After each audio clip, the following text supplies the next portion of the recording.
ठीक है, तो हम लोग पढ़ने वाले हैं, ये लिखा हुआ है कुछ, constitution and government of India, संविधान और भारत की सरकार। ये एक ऐसा सब्जेक्ट है, ऐसे एस्पिरेंट नहीं, सबको ही पढ़ना चाहिए। एक भारत के हर एक नागरिक को, आपने देखा होगा कि एक नागरिक संहिता चलती है, जब हम लोग छठवीं सातवीं आठवीं क्लास में चलते हैं, इंग्लिश वाले बच्चे उसको सिविक्स के नाम से जानते होंगे, एक बुक चलती है। उसका मतलब ही यही है कि हम लोगों को बता सकें कि ये होता क्या है, हम जो देख रहे हैं ये सारी चीजें हैं क्या, इतना बड़ा शब्द भारत का संविधान और गवर्नमेंट, हम इनसे परिचित तो हैं, ये होती क्या है। तो पहले हम बात करेंगे इसके सिलेबस को लेकर, क्योंकि ये एक ऐसा सब्जेक्ट है जिसका पीटी और मेंस दोनों डिफाइन है। मुख्य परीक्षा में जो क्वेश्चन का नेचर होता है वो अपने आप में अलग होता है, और जो पीटी होता है, इस पीटी में क्वेश्चन का नेचर आपके सामने अलग होता है। तो ऐसी कोई भारी भरकम समस्या नहीं है। मतलब इस यूनिट को पढ़ते समय प्रीलिम्स में हम बहुत बड़े बड़े कंसेप्ट को अगर छोड़ भी दें जो मुख्य परीक्षा के होते हैं, तो ऐसी कोई दिक्कत नहीं आएगी कि अरे सर आपने ये पढ़ा ही नहीं, क्योंकि मुख्य परीक्षा में इसको लिखने वाले सवाल आते हैं और यहाँ पर फैक्चुअल क्वेश्चन आते हैं। तो हम कोशिश ये करेंगे कि जो सिलेबस में गिवन है, इस सिलेबस को ही बहुत आसानी से कवर करें, जिससे जो परेशानी आपको देखने को मिलती है, इन परेशानियों से आप लोग बच सकेंगे। ठीक है,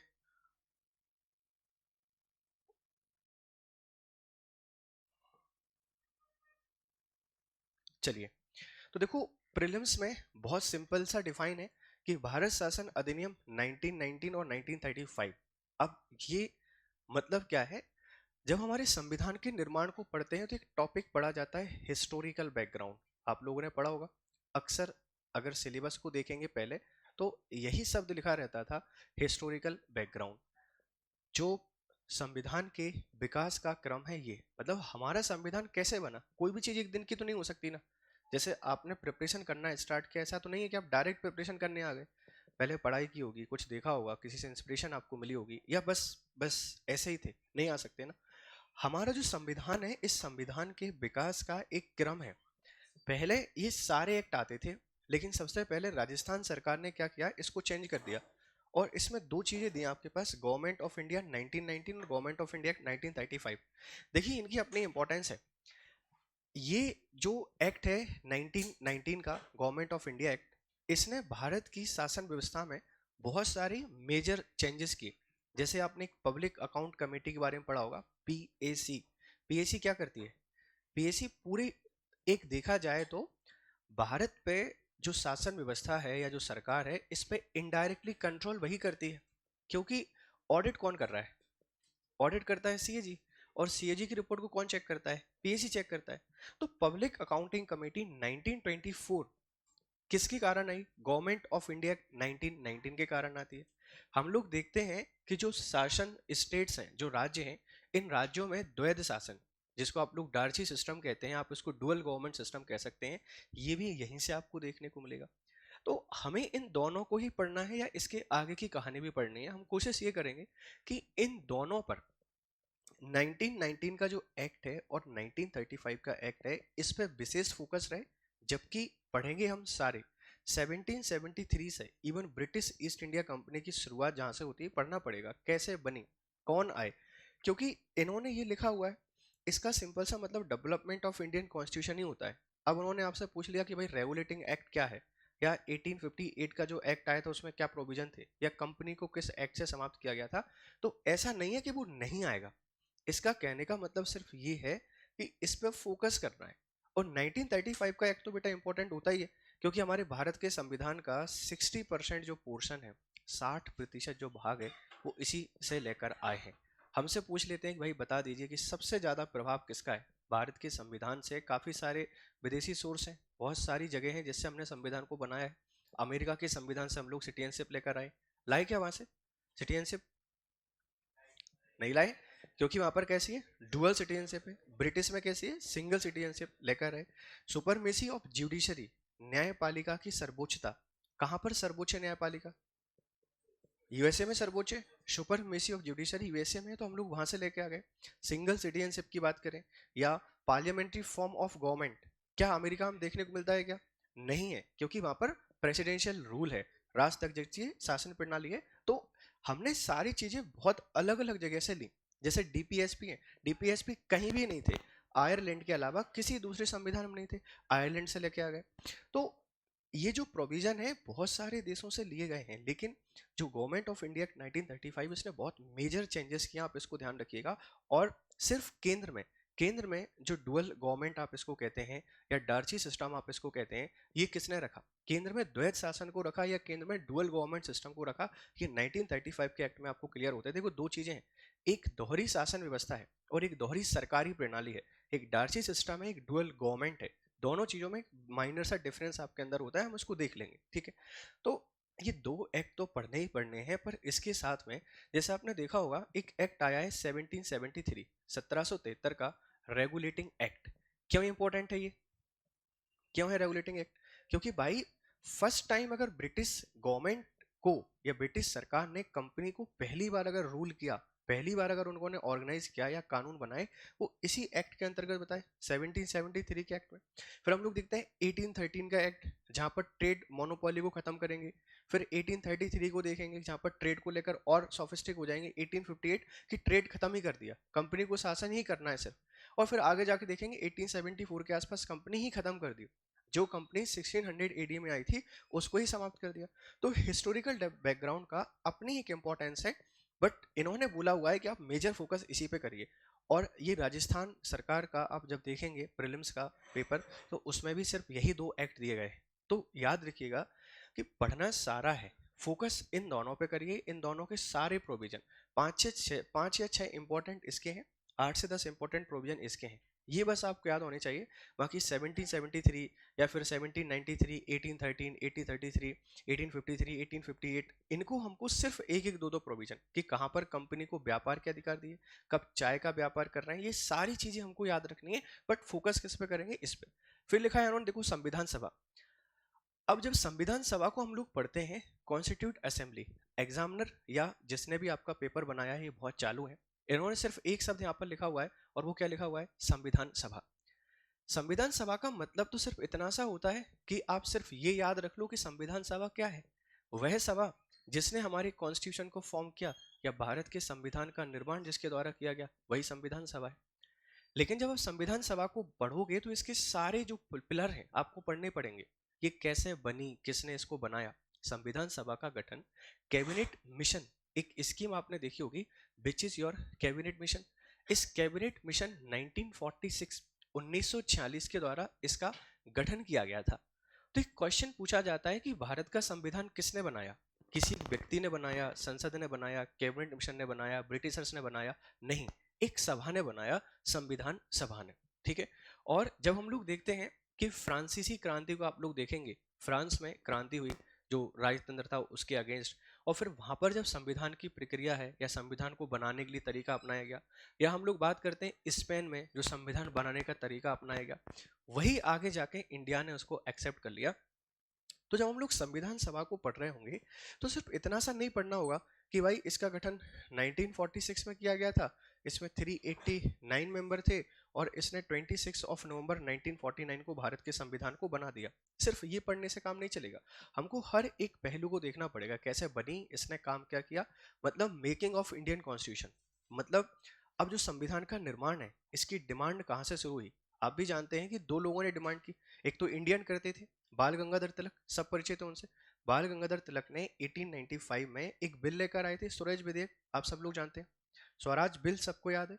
उसमें पहली बार वो डिमांड करते हैं इनडायरेक्टली कि इंडियंस के पास भी कुछ राइट होने चाहिए, और राइट होने का मतलब क्या है? हमारा एक कानून होना चाहिए, हमारी एक व्यवस्था होनी चाहिए। तो वहां से लेके 1922 गांधी जी, फिर हम लोग एम एन रॉय की बात करेंगे, कांग्रेस के सेशन, यहाँ तक हम लोग डिमांड करते हैं, अंग्रेज एक्सेप्ट नहीं करते हैं। 1940 8 ऑफ अगस्त 1940 अगस्त, आपने प्रोविजन देखा होगा कि अगस्त प्रस्ताव आपके पास आ जाता है, अगस्त बिल आता है, वहां पर पाकिस्तान आ जाता है, फिर तब जाकर वो लोग कहते हैं कि हाँ हम आपके लिए कुछ सोचेंगे, व्यवस्था बना के दे देंगे। तो संविधान सभा का मतलब सिर्फ इतना सा नहीं है कि हम सिर्फ ये देख लें कि इसका निर्माण कब हुआ, कॉन्स्टिट्यूट असेंबली का, हमें हर एक पहलू को पढ़ना है कि इसका गठन कब किया गया, कितने मेंबर थे, आज़ादी के बाद इसमें कितने मेंबर बचे, इसकी कितनी समितियां थी। जैसे ड्राफ्टिंग कमेटी बहुत इंपॉर्टेंट है, ड्राफ्टिंग कमेटी के हेड कौन थे? बी आर अम्बेडकर रहे। इन्होंने क्या किया? ड्राफ्ट, हम सबको लगता है कि ड्राफ्ट इन्होंने ही बनाया, जबकि एक व्यक्ति का नाम आपने पढ़ा होगा, M N Roy. M N Roy हुआ करते थे कि बी एन राव हुआ करते थे? बी एन राव हुआ करते थे। बी एन राव एक ऐसे व्यक्ति रहे हैं जिन्होंने हमारे संविधान सभा का ड्राफ्ट बनाया। अंबेडकर साहब ने अपनी जो नॉलेज है उसका यूज करके उसको एडिट किया कि भाई इसमें से कौन सा हिस्सा लेना है कौन सा नहीं लेना है। जैसे सिलेबस हमारे सामने है, हम लोग सिर्फ एक ही चीज करते हैं कि आपको किस चीज पे फोकस करना है किस पे नहीं करना है, करना तो सारा काम आपको ही है। तो इसीलिए हम लोग बी आर अम्बेडकर को हमारे संविधान के फादर बोल देते हैं कि बी एन राव के द्वारा जो ड्राफ्ट बनाया गया, मतलब जो सिलेबस है, इस सिलेबस को हम सिर्फ एक्सप्लेन करते हैं, जबकि रीड किसको करना है, लर्न किसको करना है, आप लोगों को करना है। तो बी एन राव ने जो ड्राफ्ट बनाया उस पर काम किया। तो ड्राफ्टिंग कमेटी, फिर कॉन्स्टिट्यूट असेंबली, इसके हेड कौन थे? राजेंद्र प्रसाद थे। यहाँ से भी क्वेश्चन बन जाता है कि पहले कौन थे? सच्चिदानंद सिन्हा, जो टेम्परेरी थे, और परमानेंट कौन बने? राजेंद्र प्रसाद आपके बन जाते हैं। तो संविधान सभा काफी इंपॉर्टेंट है। हम कोशिश करेंगे कि अपन इसको एक ही लेक्चर में, जैसे ये दोनों चीजें हैं, ये दोनों एक ही लेक्चर में इनको पढ़ाया जाए, ताकि हमारा पीटी वाला जो एस्पेक्ट है बहुत आसानी से कवर हो। और कॉन्स्टिट्यूट असेंबली को जब पढ़ेंगे तो इसकी सारी चीजें पढ़ लेंगे कि संविधान की डिमांड कैसे हुई, इसके मेंबर कितने थे, आज़ादी के पहले आज़ादी के बाद कौन सी समितियां थी, कौन से काम थे, ये इंतरिम पार्लियामेंट के तौर पर काम करती थी तो कौन कौन से काम किए। जैसे नेशनल फ्लैग है, हमारा राष्ट्रीय ध्वज है, ये कब अपनाया गया? 22 जुलाई 1947।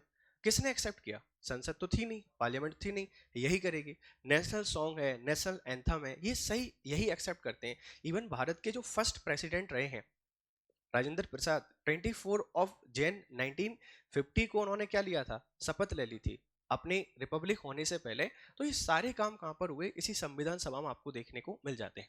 अब समझिए, संविधान सभा की बात हम यहां पर संघीय कार्यपालिका, union executive, president and parliament, इस पे मूव नहीं करेंगे। इन्होंने इसको पहले लिख दिया है कि हमको संघीय कार्यपालिका को पढ़ना है, यूनियन एग्जीक्यूटिव को पढ़ना है, प्रेसिडेंट को पढ़ना है और पार्लियामेंट को। देखिए, कार्यपालिका, एग्जीक्यूटिव अपने आप में एक बड़ा शब्द है, इसके अंतर्गत सब कुछ रहते हैं, इसके अंतर्गत सब कुछ है। भारत का प्रेसिडेंट है, भारत की काउंसिल ऑफ मिनिस्टर्स है, भारत की पार्लियामेंट है, भारत के वाइस प्रेसिडेंट है। जो सारे लोग आपके लिए काम कर रहे हैं वो सब कुछ एग्जीक्यूटिव है, जिसे आप लोग गवर्नमेंट कहते हैं। और आप सारे बच्चे जानते हैं कि जो सरकार है, जो गवर्नमेंट है, ये दो प्रकार की होती है। एक टेम्परेरी होती है, ठीक है, एक अस्थायी सरकार होती है, और एक परमानेंट होती है, ठीक है, परमानेंट स्थायी सरकार आप इसको बोलते हैं। तो जिनको हम सरकार मान रहे होते हैं, जो सरकारें दिखती हैं वो टेम्परेरी सरकार है, और जो दिखाई नहीं देती हैं वो आपकी वास्तविक सरकार है। कल आप सारे लोग जब सरकार का हिस्सा बनेंगे तो वो सरकार रहेगी परमानेंट।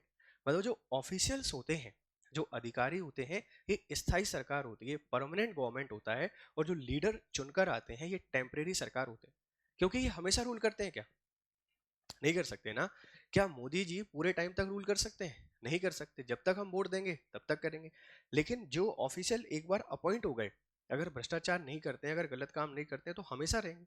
तो हमको ये समझना पड़ेगा कि जो एग्जीक्यूटिव है इसका पार्ट, जैसे क्वेश्चन उन्होंने पूछ लिया कि वाइस प्रेसिडेंट ऑफ इंडिया यदि पार्ट ऑफ यूनियन एग्जीक्यूटिव, क्या भारत के उपराष्ट्रपति संघीय कार्यपालिका के सदस्य होते हैं या नहीं होते हैं? एक बहुत सिंपल सा सवाल है। वाइस प्रेसिडेंट ऑफ इंडिया नहीं, हाँ, कार्यपालिका मतलब जितने लोग काम कर रहे हैं सब कुछ है, चाहे वो राष्ट्रपति हो, उपराष्ट्रपति हो, प्रधानमंत्री हो, मंत्री हो, even leader of opposition also part of union executive. क्योंकि उसको भी हम लोग मंत्री का दर्जा देते हैं, ऐसे ही थोड़ी देते हैं। उसका काम क्या है? वॉच डॉग करने का, देखने का कि ये सही से काम कर रहे हैं या नहीं कर रहे हैं। तो जब हम लोग एग्जीक्यूटिव की बात कर रहे होते हैं, इसमें हर एक वर्ग को शामिल कर लिया जाता है। अब प्रेसिडेंट, देखो, राष्ट्रपति से आजकल कॉमन सवाल बनना बंद हो गया है। जैसे पहले आते थे, भारत के पहले राष्ट्रपति कौन है, सबसे वृद्ध कौन है, दलित कौन है, ऐसे क्वेश्चन बनते थे। जैसे आजकल मध्य प्रदेश के राज्यपाल और सीएम से बन रहे हैं, पहले ऐसे ही राष्ट्रपति से बनते थे। लेकिन आजकल इनकी फंक्शनिंग आ गई है, ठीक है। आजकल आपको इनकी फंक्शनिंग देखने को मिलेगी कि इमरजेंसी से रिलेटेड कौन कौन से प्रोविजन है। एक नेशनल इमरजेंसी है, आपने देखा होगा, एक प्रेसिडेंशियल रूल है, एक आपके पास फाइनेंशियल इकोनॉमिक इमरजेंसी है। इनमें कहाँ राष्ट्रपति का दायरा बड़ा होता है, कहाँ पर राष्ट्रपति की इंपॉर्टेंस ज़्यादा है, कब हमने इसको लिमिटेड कर दिया, या और ऐसे कौन ऑर्डिनेंस हुआ, या हम लोग बात करते हैं पार्डनिंग पावर्स होती हैं, यहाँ से सवाल ज़्यादा बनने लगे। मतलब सिंपल सी कहानी ये है कि आप अब परंपरागत सवालों से ज़्यादा जो आपके एक्स्ट्रा ऑर्डिनरी पोर्सन है, जिन पे हम लोग ध्यान नहीं देते थे, उस पर फोकस करना है। जैसे पार्लियामेंट है, अब आपको लगता है कि क्वेश्चन ये पूछा जाएगा पार्लियामेंट कहाँ पर है? आर्टिकल 79 में ये पार्लियामेंट, क्योंकि ये हर बच्चे को पता है इतना नॉलेज आ गया है, इतना ज्ञान आ गया है, हर कोई जानता है। इवन आपसे कोई पूछ लेता है कि पार्लियामेंट किससे मिलकर बनती है, तो प्रेसिडेंट, लोकसभा और राज्यसभा। कितने अंग है, तो आप बता सकते हैं भाई इसके 2 अंग है। राष्ट्रपति अंग नहीं है, राष्ट्रपति अंग नहीं है, ध्यान रखना। राष्ट्रपति इसका कोई एक पिलर नहीं है, ये सिर्फ इससे मिलकर बनती है। जब भी पूछेगा कितने अंग हैं, सिर्फ 2 ही हैं, एक लोकसभा एक राज्यसभा। लेकिन संसद किससे मिलकर बनती है, तब प्रेसिडेंट को आपको हमेशा इंक्लूड करना है। तो क्वेश्चन ऐसे पूछे जाएंगे जिनमें हमको परेशानी हो सकता है, कंफ्यूजन हो सकता है, यहां तक दिक्कत नहीं है। लेकिन जैसे ही हम लोग मोशंस की बात करते हैं, जो आपके प्रस्ताव आते हैं, जो आपके बिल आते हैं, या जो आपके एक्ट होते हैं, आजकल यहां से क्वेश्चन बनने लगा है।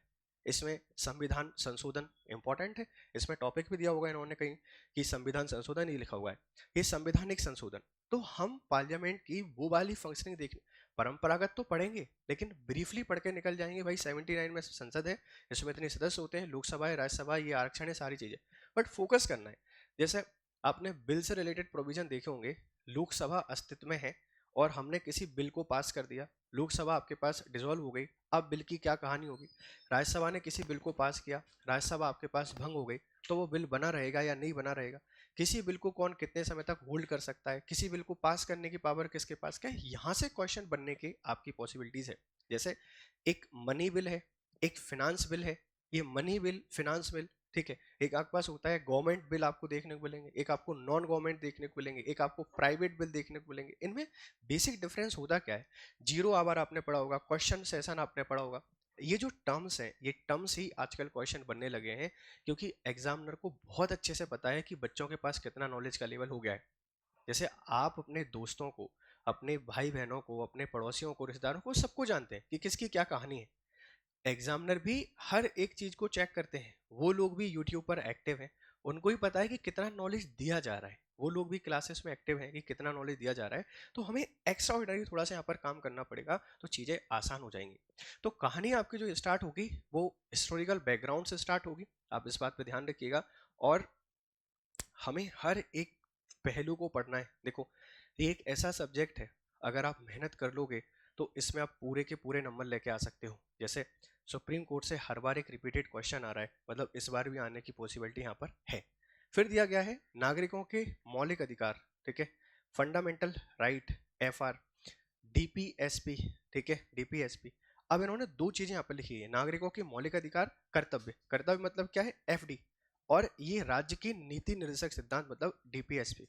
मतलब कि हम जिस भाग 3 की बात करते हैं, यहाँ पर भाग 3, ठीक है, भाग 4 और भाग 4A। अब एक बहुत प्यारा सा सवाल यहाँ से बन जाता है पार्ट 4A से।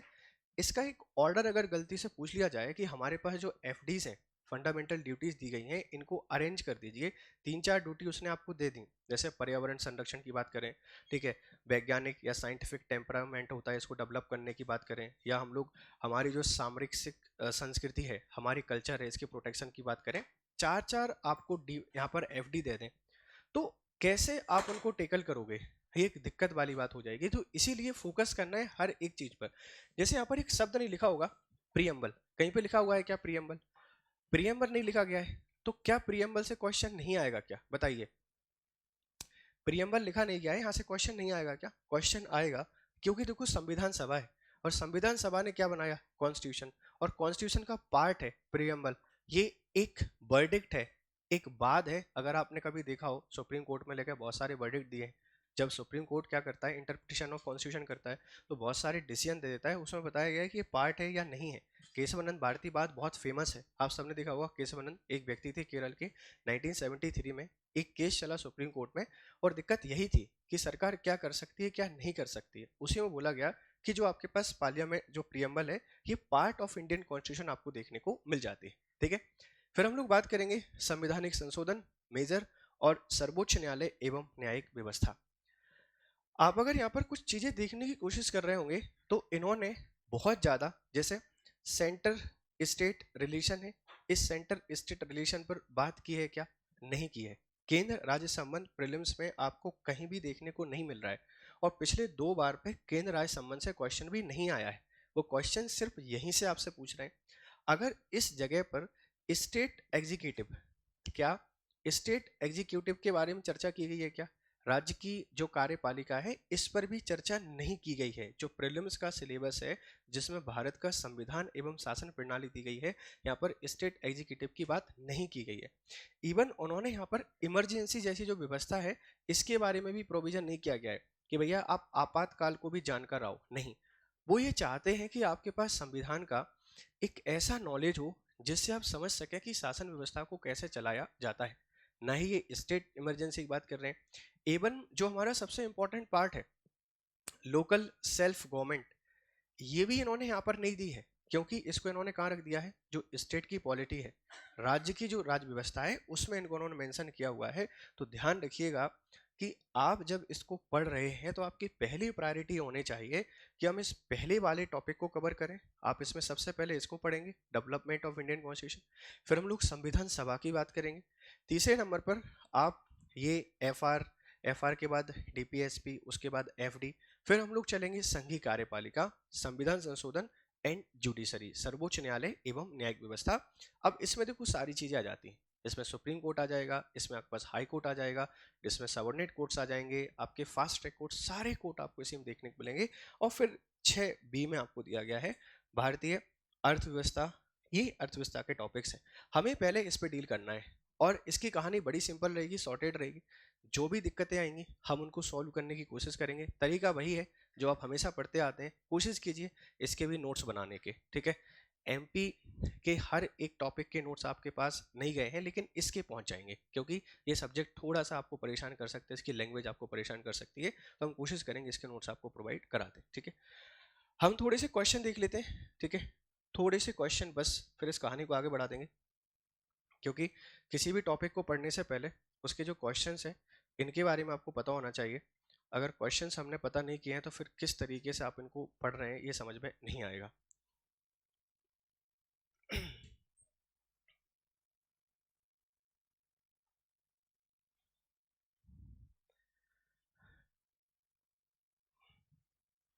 लग रहा होगा कि सर फिर से बोर करने आ गए, है ना। सुबह सुबह 8 बजे बुला के अगर यही कराना था हम लोगों से तो फिर क्या था।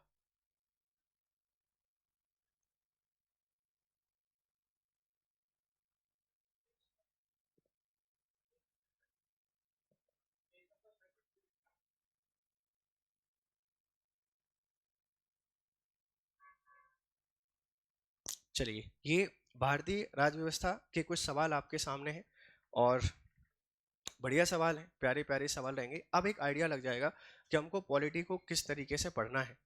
और देखो दो चीजें जो होती हैं, हमेशा दो तीन चीजें परेशान करती हैं।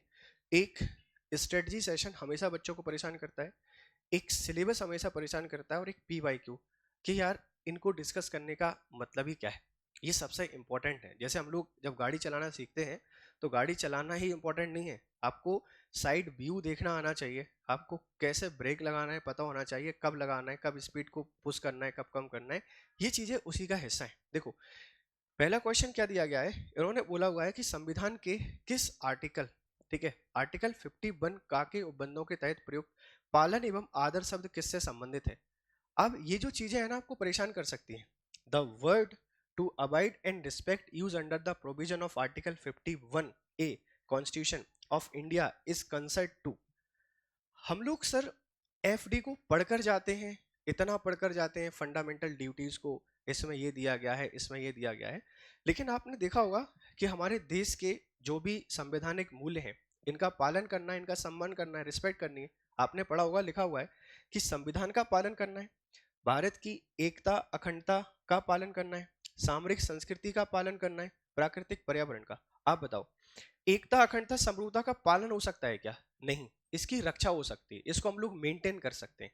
फिर लिखा हुआ है सामाजिक संस्कृति गौरवशाली परंपरा, क्या हमारा जो रिच कल्चर है हम इसका पालन कर सकते हैं, इसको बनाए रख सकते हैं, इसको हम लोग कंटिन्यू कर सकते हैं, और जो पर्यावरण है इस पर्यावरण को हम लोग संरक्षण कर सकते हैं, इसको हम लोग प्रोटेक्ट कर सकते हैं, ध्यान रखिएगा। तो अब इस क्वेश्चन को जब आप देखोगे तो ये क्वेश्चन आपसे एक ही बात बोलेगा कि सर यहाँ सिर्फ एक ही प्रोविजन ऐसा है जिसे आप लोग कह सकते हैं संविधान, इस संविधान का हम क्या कर सकते हैं, पालन कर सकते हैं। उन्होंने बोला है कि देश के जो राष्ट्रीय आदर्श है, इसमें कॉन्स्टिट्यूशन है, इसमें हमारा नेशनल फ्लैग है, इसमें नेशनल सॉन्ग है, इनका हमको क्या करना है, रिस्पेक्ट करनी है, इनका पालन करना है। आप संविधान को जला सकते हैं क्या? नहीं जला सकते ना, क्योंकि भाई इतनी बड़ी चीज है, हमें समझ में नहीं आता। अगर आप संविधान की वैल्यू समझना चाहते हैं तो एक बार अफगानिस्तान चले जाइए। अगर आप कॉन्स्टिट्यूशन की वैल्यू समझना चाहते हैं एक बार आप लीबिया चले जाइए, आप इथोपिया चले जाइए। ऐसे देश जहां पर आपको आतंकवाद देखने को मिलेगा। इवन आप पाकिस्तान चले जाइए, संवैधानिक देश है लेकिन फिर भी हालात क्या है। इंडियन कॉन्स्टिट्यूशन क्यों सबसे अच्छा माना जाता है, महान माना जाता है, रीजन यही है कि इतनी डाइवर्सिटी है, इतनी विविधताएं हैं, सब कुछ है, उसके बाद भी हम लोग कहाँ हैं, हम टॉप पर हैं। इस बात को आप लोग ध्यान रखिएगा, ठीक है भाई। तो क्वेश्चन आपसे पूछा गया है कि जो आर्टिकल 51 है, देखो उन्होंने डायरेक्ट नहीं पूछा कि क्या ये एफडी से रिलेटेड है, क्या ये किसका है, पार्ट 4 का हिस्सा है, क्या है, नहीं, उन्होंने पूछा ये शब्द किससे रिलेटेड है। मतलब हमें टर्म्स पे फोकस करना पड़ेगा। पहले शब्दावली पूछी जाती थी प्रीएम्बल की, जैसे एक वर्ड है जस्टिस, ये जस्टिस वर्ड कहाँ दिया गया है, ये कितनी जगह दिया गया है, आपकी ड्यूटीज वर्ड कहाँ दिया गया है, क्या सिर्फ एफडी में ही है या प्रीएम्बल में है। तो हमें संविधान की जो वैल्यूज हैं इनको समझना पड़ेगा, ठीक है। दूसरा क्वेश्चन यहाँ पर लिखा गया है कि निम्नलिखित में से कौन सा संविधान संशोधन, कुछ ऐसे क्वेश्चन भी आ जाते हैं, खैर हमारा जो बोर्ड है ये महान भी है। निम्न में से कौन सा संविधान संशोधन पहला संवैधानिक संशोधन था जिसने संविधान के आर्टिकल 368(2) में बहुत सारे चेंजेस किए। मतलब आपसे पूछा गया है कि ऐसा कौन सा संविधान संशोधन है जो ये बता रहा है कि हमने 368(2) के अंतर्गत कुछ चेंजेस यहाँ पर किए हुए हैं। अब देखो यहाँ लिखा गया है पहला संविधान संशोधन, दूसरा संविधान संशोधन, तीसरा संविधान संशोधन और चतुर्थ संविधान संशोधन। जब आप लोग अमेंडमेंट पढ़ेंगे तो इनमें सारे आ जाएंगे, पहला, दूसरा, तीसरा, चौथा। ये सिर्फ इतना कहना चाह रहे हैं कि 368 में क्या दिया गया है, 368 में है कॉन्स्टिट्यूशनल अमेंडमेंट, ठीक है, कॉन्स्टिट्यूशनल अमेंडमेंट। इस अमेंडमेंट की जो प्रोसेस है, इस अमेंडमेंट की प्रोसेस में पहली बार चेंजेस कौन से संविधान संशोधन ने किए, हमें याद रखना है यहाँ पर तीसरा, थर्ड आंसर इन्होंने क्या दिया हुआ है, तीसरा दिया हुआ है। हालांकि इसका जो आंसर है ये पहला भी हो सकता है, दूसरा भी हो सकता है, तीसरा भी हो सकता है, तीनों इसके अप्रोप्रिएट आंसर हो सकते हैं, बट ज्यादा अप्रोप्रिएट कौन सा है आपके पास, तीसरा। यही सबसे पहली बार मेजर चेंजेस करता है 368(2) में, क्योंकि उन्होंने यहाँ पर 2 लिख दिया है। जब आप लोग संविधान संशोधन पढ़ेंगे तो यहाँ पर 368(1), 368(2) और 368(3) इसके 3 आपके सब क्लॉज है और तीनों में अलग अलग प्रोविजन है कि किस तरीके से चेंजेस होंगे। तो 2 में उन्होंने बोला है स्टेट से रिलेटेड, राज्यों से रिलेटेड, और उसमें जो चेंजेस हुए हैं तीसरा संविधान संशोधन 1954। हालांकि एक बड़ा आंसर यहाँ पर वो ऐसा दे सकते थे कि जो 7वां संविधान संशोधन है, 7वां संविधान संशोधन कब का था, 1950, कब का है, 56 का है। इसके द्वारा चेंजेस हुए या नहीं हुए हैं, अगर ये वाला ऑप्शन दे देते तो सारे बच्चे यही लगा के आते। जब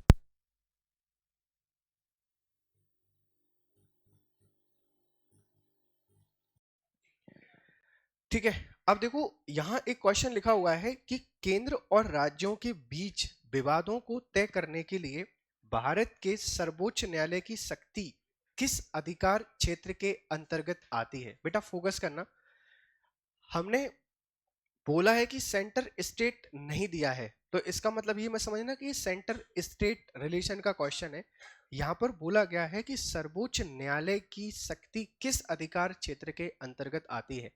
जब आप लोग पढ़ोगे सर्वोच्च न्यायालय को तो यहाँ पर article 130, article 131, article 132, article 133, article 134, ये चारों पांचों आर्टिकल काफी इंपॉर्टेंट है। ये ज्यूरिडिक्शन ऑफ सुप्रीम कोर्ट को डिसाइड करते हैं कि सुप्रीम कोर्ट की अधिकारिता कहाँ पर आती है। एक बहुत सिंपल सा सवाल है, जैसे मान लीजिए 2 भाई हैं और दोनों भाइयों के बीच में अगर विवाद होता है तो उस विवाद को सुलह करने का अधिकार किसके पास है, सुप्रीम पावर तो फादर के पास ही होगी। ऐसा तो नहीं है कि पड़ोसी आके उसको पहले सॉल्व करेंगे।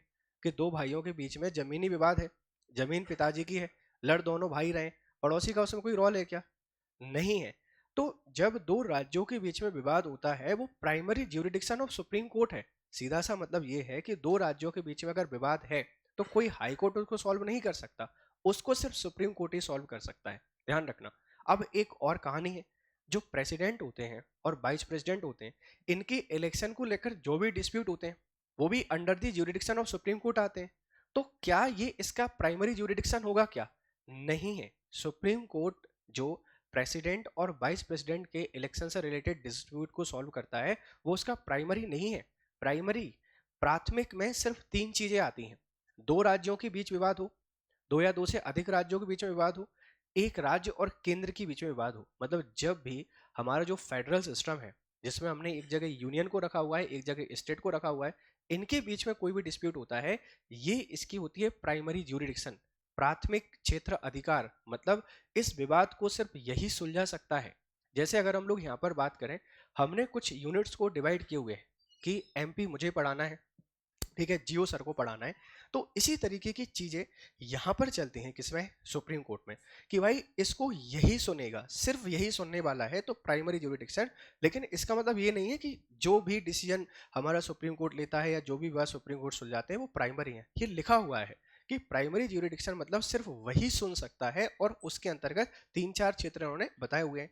कौन सा अपीलीय इसका ज्यूरिडिक्शन है, जैसे मान सकते हैं कि भारत के एक केरल हाईकोर्ट है, उस केरल हाईकोर्ट ने कोई वर्डिक्ट दिया, इस केरल हाईकोर्ट के एक वर्डिक्ट पर सुप्रीम कोर्ट ने कोई फैसला दिया, तो क्या ये इसका प्राइमरी ज्यूरिडिक्शन होगा या इसका अपील्ड ज्यूरिडिक्शन होगा? वो अपील्ड है, कोई व्यक्ति ने जाके अपील की, तब जाकर उसने उस पर फैसला सुनाया। अब एक बहुत छोटा सा सवाल है, जैसे मान लेते हैं कि मेरी भैंस चोरी हो गई, और भैंस चोरी होने के लिए क्या मैं सुप्रीम कोर्ट में जाके अपील कर सकता हूँ?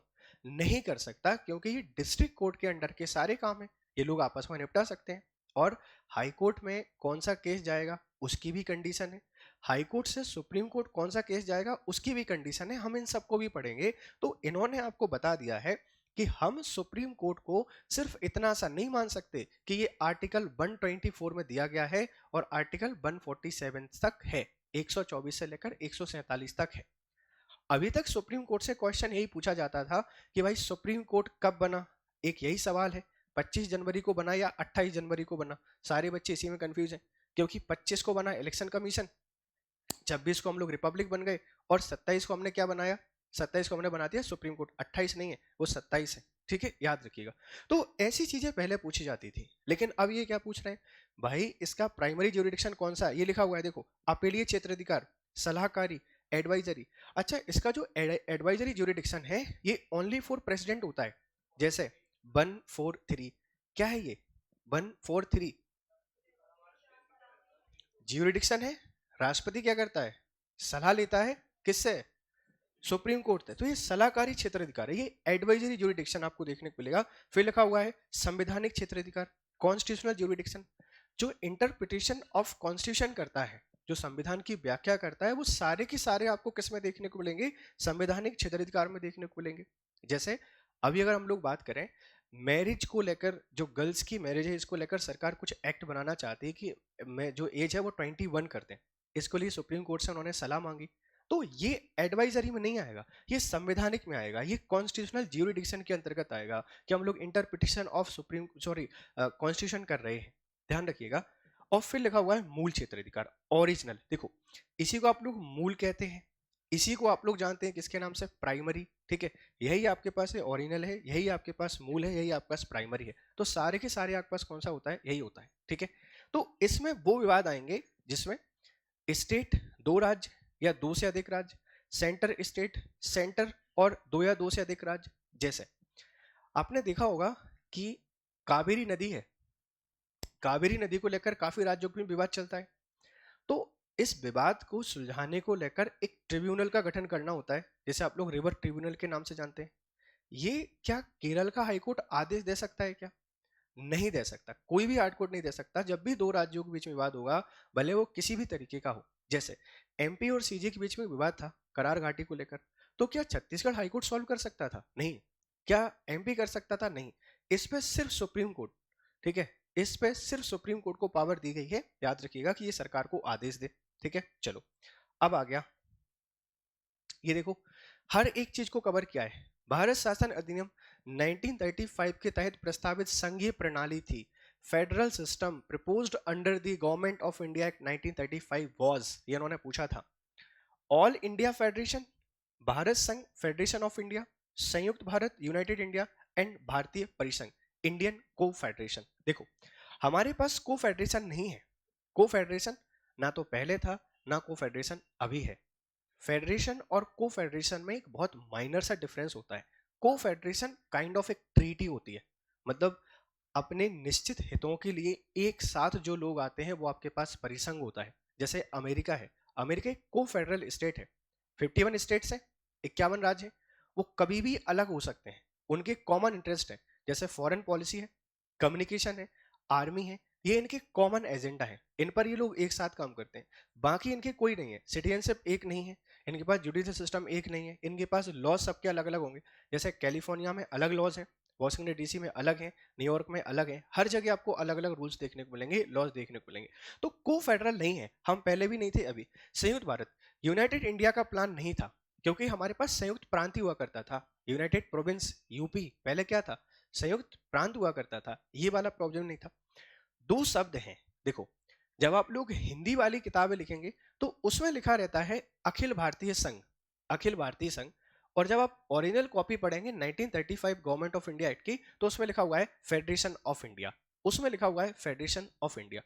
अब सर इन्होंने एक को क्यों एक्सेप्ट किया, क्योंकि हमारे पास जितनी भी किताबें, चाहे भले वो डीडी बसु हो जो ऑथेंटिक बुक मानी जाती है, या आपके पास जो हमारे लक्ष्मीकांत साहब हो, ये वो लोग रहे हैं, चाहे डीडी बसु हो चाहे एम लक्ष्मीकांत, ये वो लोग हैं जो संविधान सभा के हिस्सा रहे हैं या उनके साथ काम किया है इन लोगों ने। तो इन्होंने हर जगह एक ही शब्द यूज किया है, all India federation. Even Bharat सरकार की ऑथेंटिक बुक एनसीईआरटी, उसने भी यही लिखा हुआ है, all India federation, Akhil Bharatiya संघ। तो याद रखना, अगर अगली बार ये क्वेश्चन आएगा उसमें ये वाला ऑप्शन नहीं होगा, क्योंकि एग्जामिनर को पता है कि गलती कहाँ की है राइटर्स ने। तो इस बार हमने जब इसको सर्च किया तो हमको पता चल गया है कि जो ओरिजिनल कॉपी है उसमें फेडरेशन ऑफ इंडिया शब्द का यूज किया गया है, फेडरेशन ऑफ इंडिया। और इंग्लिश वाली किताब पढ़ेंगे जो लोकल ट्रांसलेशन है, वहां पर आपको ऑल इंडिया फेडरेशन देखने को मिल जाएगा। जो ऑथेंटिक्स बुक्स हैं उसमें आपको फेडरेशन ऑफ इंडिया ही लिखा हुआ है, भारतीय संघ या भारत संघ। तो अगली बार जब क्वेश्चन आएगा बच्चा, ये वाला ऑप्शन नहीं आएगा, यही आएगा। तो प्लीज आप इसको देख लीजिएगा कि अगर भारत संघ लिखा हो तो नन ऑफ द अबव मत लगा देना, ऑल इंडिया फेडरेशन के कारण। देखो ये गवर्नमेंट ऑफ इंडिया 1935 से। अब वो यहाँ से पूछ सकता है कि भाई इसमें जो गवर्नर थे इनको पावर्स दी गई थी, सेंटर स्टेट में डुअल गवर्नमेंट फॉर्म था, कुछ भी पूछा जा सकता है। अगर 1935 से पूछा गया है तो 1990 से ही पूछ सकता है। 2020 और 21 के पेपर में यही हुआ है कि उन्होंने अपने पैटर्न को फॉलो किया है, वो पीछे नहीं गए हैं। 1990 और 1935 से क्वेश्चन यहाँ पर पूछे गए हैं। ठीक है, चलिए सबसे डिस्प्यूटेड सवाल, सबसे डिस्प्यूटेड सवाल, जवाहरलाल नेहरू ने भारत की संविधान सभा की किस बैठक में उद्देश्य प्रस्ताव रखा था? In which meeting of the constituent assembly of India did Jawaharlal Nehru laid down the objective resolution? ये सबसे बड़ा सवाल है, उद्देश्य। जैसे आपका उद्देश्य क्या है, सिविल सर्वेंट बनना, सरकारी अधिकारी बनना, इनका उद्देश्य क्या था, संविधान बनना। अब बड़ी दिक्कत क्या है कि जनरली हमने जितनी सारी किताबें पढ़ी हैं, जितनी सारी बुक्स पढ़ी हैं, उन बुक्स में एक बहुत कॉमन चीज क्या दी गई है, वो ये दी गई है कि भाई पहली बैठक, दूसरी बैठक, तीसरी बैठक, यही दिया गया है। हमने ये पढ़ा हुआ है ना कि क्या पढ़ते हैं, 9 दिसंबर को पढ़ा है शायद पहला, फिर कब पढ़ा 11 दिसंबर, और फिर कब पढ़ा 13, यही पढ़ा हुआ है। इन मूर्खों ने एक बात लिखना भूला है कि 9, 10, 11, 12 लगातार आपके पास बैठक हुई, लगातार मीटिंग हुई, काम चलता रहा, काम नहीं रुका। जैसे संसद चलती रहती है वैसे ही इसकी मीटिंग यहाँ पर लगातार चलती रही, इसीलिए ये सबसे विवादित सवाल था और इसमें सबने हाथ खड़े किए। इसका करेक्ट आंसर 5वां है। अब सर क्या करें, देखो ऐसे सवाल नहीं मिलते, ऐसे सवालों के पीछे नहीं भागना है। इसके लिए हम सारी की सारी मीटिंग थोड़ी पढ़ेंगे संविधान सभा की, किस मीटिंग में क्या हुआ था। हमें बस इतना याद रखना है इसके अध्यक्ष कौन थे परमानेंट और इसके टेम्परेरी अध्यक्ष कौन रहे हैं। तो हम ऐसा नहीं करेंगे कि पता चला कि पागलों की तरह सारी मीटिंग पढ़ रहे हैं। जनरली ट्रेंड यही होता है, जैसे सीएम से सवाल आ गया तो आपको हर कोई सीएम सीएम पढ़ाता हुआ मिलेगा। अब देखना ये हर जगह आपको यही मिलेंगे कि इस मीटिंग में ये हुआ, इस मीटिंग में। एक बार पूछ ले जरूरी थोड़ी ना कि अगली बार भी पूछे, हमें कॉमन चीजें याद रखना है। ठीक है, तो कौन सी मीटिंग थी सर आपके पास, 5वीं। इधर देखते हैं कुछ सवाल यहां भी दिए गए हैं। एक क्वेश्चन है, कहां गया, चलो, भारतीय संसद में शामिल है, देखो बड़ा प्यारा सा सवाल है, 21 में आया हुआ है, अभी हम इस पर डिस्कशन कर रहे थे। भारतीय संसद में शामिल है, आपसे ये नहीं पूछ रहा कि भारतीय संसद के कितने अंग हैं, अंग नहीं पूछा है बच्चे, अंग 2 हैं। लेकिन आपसे कोई पूछ सकता है कि हमारी जो इंडियन पार्लियामेंट है ये किससे मिलकर बनी होती है। इसमें आपको देखने को मिलेगा राष्ट्रपति, राज्यसभा और लोकसभा, ये तीनों। देखो राज्यसभा और लोकसभा इसके 2 अंग हैं, ठीक है, लेकिन किससे मिलकर बनी होती है, तो राष्ट्रपति को लेना ही पड़ेगा। क्यों लेना पड़ेगा, रीजन क्या है? संसद क्या करती है? संसद क्या करती है? लॉ बनाती है, ठीक है, लॉ बनाती है ना संसद। और कोई भी जो एक्ट है कब बनता है? कोई भी बिल एक्ट के तौर पे कन्वर्ट कब होता है? जब राष्ट्रपति उस पर साइन कर देता है। तो जब भी हम अंग की बात करेंगे दो हैं, लेकिन क्या क्या शामिल रहता है इंडियन पार्लियामेंट में, याद रखिएगा, इसमें राष्ट्रपति, राज्यसभा तथा लोकसभा आपको देखने को मिल जाएगा। अब कभी कभी इतने सरल सवाल भी आ जाते हैं, हम सब इसको सही कर सकते हैं। भारतीय संविधान का कौन सा अनुच्छेद अस्य प्रस्ताव अनटचेबिलिटी इसको आपके पास खत्म करता है? कौन सा आर्टिकल? 17, 17 क्या है? अनटचेबिलिटी का प्रोविजन किया गया है ना, अस्पृश्यता, जाति, धर्म, रंग, लिंग, इनके आधार पर आप लोग भेद करते हैं तो ये अनटचेबिलिटी माना जाता है, ठीक है। प्रोविजन ऑफ अनटचेबिलिटी यहाँ पर बोला गया है, और ये सबके अगेंस्ट है, ये स्टेट के अगेंस्ट भी है और टुवर्ड्स सिटीजन भी है। सिर्फ राज्य नहीं करेगा, व्यक्ति भी नहीं कर सकते। आप किसी व्यक्ति को अगर अनटचेबल मानते हैं, हमारे यहाँ पर पहले बहुत सारे ऐसे प्रोविजन थे, जैसे कोई मैरिज चल रही है, अपर और लोअर ऐसी कोई कास्ट होती नहीं है, पर हमने एक ट्रेडिशन बना रखे, उसमें लोगों को पार्टिसिपेट नहीं करने दिया जाता था। जैसे पब्लिक प्लेसेस हैं, आज भी हमारे बहुत सारे गांव ऐसे हैं जो स्टिल आपके पास रूढ़िवादी हैं, वहाँ जो नल हैं, कुएं हैं, इन पे कुछ विशेष लोगों को पानी नहीं लेने दिया जाता। ये हमारी एक छोटी मानसिकता का परिचय है। ये सब क्या है? अनटचेबिलिटी है। तो इसको समाप्त करने के लिए हमने आर्टिकल 17 में प्रोविजन किया। इसके अंतर्गत हमने कुछ एक्ट बनाए, अगर आपको याद होगा। एक 1955 का एक्ट है, सिविल राइट प्रोटेक्शन एक्ट, याद होगा। इस एक्ट के द्वारा हमने अनटचेबिलिटी को रोकने की कोशिश की, बट इसमें कोई भी पनिशेबल चार्जेस नहीं दिए थे हम लोगों ने, कि भाई कोई भी हमने इसमें सजा का प्रावधान नहीं किया था। फिर क्या किया? 1989 1989 में इसी के अंतर्गत हम SC/ST एक्ट लेके आए। अब क्वेश्चन ये भी तो पूछा जा सकता है ना कि आर्टिकल 17 का उपयोग करके भारत सरकार के द्वारा कौन से कानून बनाए गए? तो SC/ST एक्ट कब का है? 1989 का है। इसका काम क्या है? Provision of untouchability.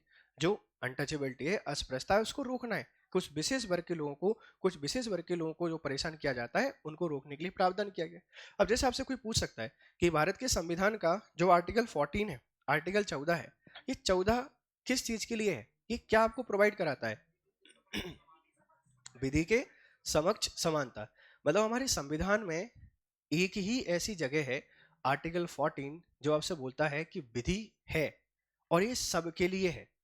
विधि है और सबके लिए। आप कहीं भी जाके देख लीजिए, आपको नहीं मिलेगा विधि। विधि जो शब्द है, इन्होंने बहुत अच्छे तरीके से सबके लिए एक समान विधि है, ये आर्टिकल 14 में आपको बताया गया। आर्टिकल 15 क्या करता है? ये 15 सोशल जस्टिस को, सोशल जस्टिस सामाजिक न्याय, जिसके अंतर्गत हमने बोला हुआ है कि रंग के आधार पर, जाति के आधार पर, जेंडर के आधार पर, उत्पत्ति के आधार पर हम किसी के साथ डिस्क्रिमिनेशन नहीं करेंगे, भेदभाव नहीं करेंगे। ये सारी चीजें आर्टिकल 15 में है। 19 और 21 ये दिल धड़कन सब कुछ है भारत के संविधान का। अगर 19 नहीं होता तो हम अपने संविधान की जो वैल्यूज हैं, ये सारी वैल्यूज आपके पास कम हो जाती। क्या है? Freedom of speech. लोकतंत्र यही तो बताता है कि हमको बोलने की आजादी है। सारे प्रोविजन दे देते, अगर बोलने की आजादी नहीं देते तो फिर क्या मतलब था?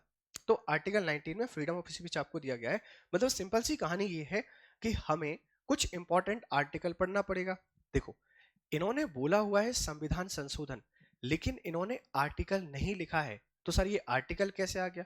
भाई ये आर्टिकल पार्ट ऑफ FR है, ये मूल अधिकार का हिस्सा है, इसीलिए पूछा गया है, ध्यान रखिएगा।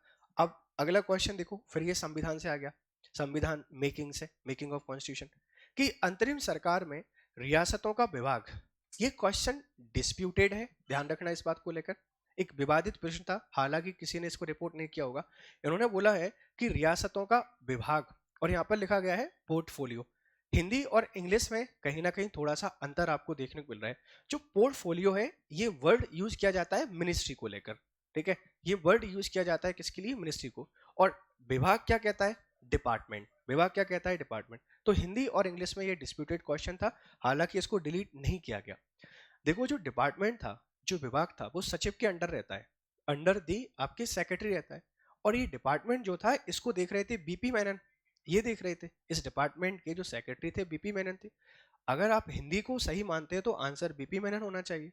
अगर आप पोर्टफोलियो की बात कर रहे हो, आप मिनिस्ट्री की बात कर रहे हो, तब आपके पास ये सरदार वल्लभ भाई पटेल के पास था।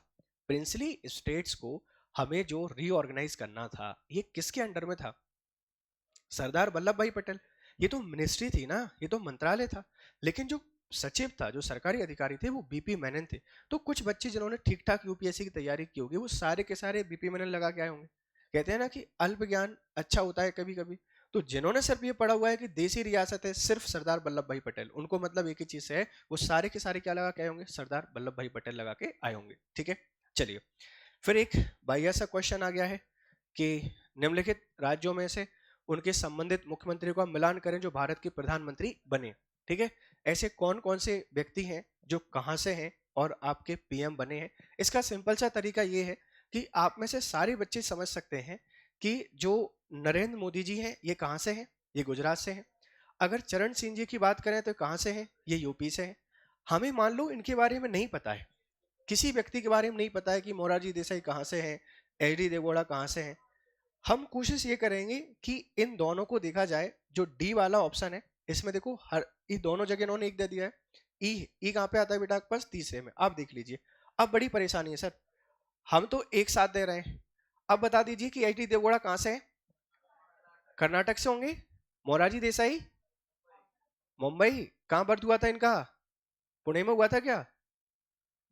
सोचिए, मोरारजी देसाई 1977 पहली सरकार, कैसे भूल सकते हैं?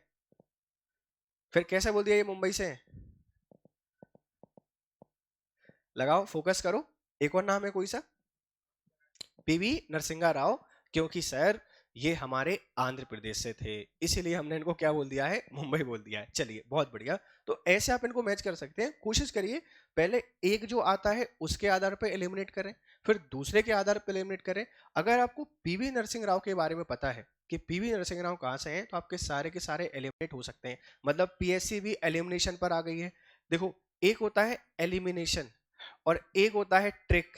अपन को क्या करना है कि ट्रिक करना है, अपन एलिमिनेशन पे काम करेंगे। ठीक है, ट्रिक के पीछे नहीं भागेंगे, नहीं तो बर्बाद हो जाएंगे। चलो फिर एक और प्यारा सवाल है। देखो, संसद के दोनों सदनों की संयुक्त बैठक बुलाने के लिए भारत के संविधान के अनुच्छेद 108 के तहत निम्नलिखित में से किसकी आवश्यकता है? ये बड़ा सवाल है और ये सवाल कई तरीके से आ रहे हैं आजकल। राष्ट्रपति का आशय, राष्ट्रपति का समाधान, कहाँ गए दो ऑप्शन और? चलो छोड़ो, अगले क्वेश्चन चलते हैं। कौन जाए वापस? भारत के सर्वोच्च न्यायालय में निम्नलिखित में से किस प्रकार के न्यायाधीशों की नियुक्ति की जा सकती है? ठीक है, देखिए बढ़िया क्वेश्चन है। भारत के सर्वोच्च न्यायालय में निम्नलिखित में से किस प्रकार के न्यायाधीश एवं न्यायाधीशों की नियुक्ति की जा सकती है? ठीक है, एक लिखा हुआ है तदर्थ न्यायाधीश, एडहॉक जजेस, एक लिखा हुआ है अतिरिक्त न्यायाधीश, एडिशनल जजेस। ठीक है, तो जब सुप्रीम कोर्ट पढ़ेंगे इसमें एडहॉक भी आएगा, इसमें अतिरिक्त भी आएंगे, इसमें रिटायर्ड जो जज होते हैं ये भी आएंगे। किसकी नियुक्ति कौन करेगा, कैसे करेगा? कुछ सुप्रीम कोर्ट के जज करते हैं, कुछ भारत के राष्ट्रपति करते हैं। ठीक है, तो लिखा गया है कि तदर्थ न्यायाधीश एडहॉक और अतिरिक्त न्यायाधीश एडिशनल। पहला सही है, दूसरा गलत है। ठीक है, पहला सही है, दूसरा गलत है, पहला गलत है, दूसरा सही है, पहला और दूसरा दोनों सही है, और पहला और दूसरा दोनों गलत है। बताइए क्या आंसर होगा इसका प्रवीण?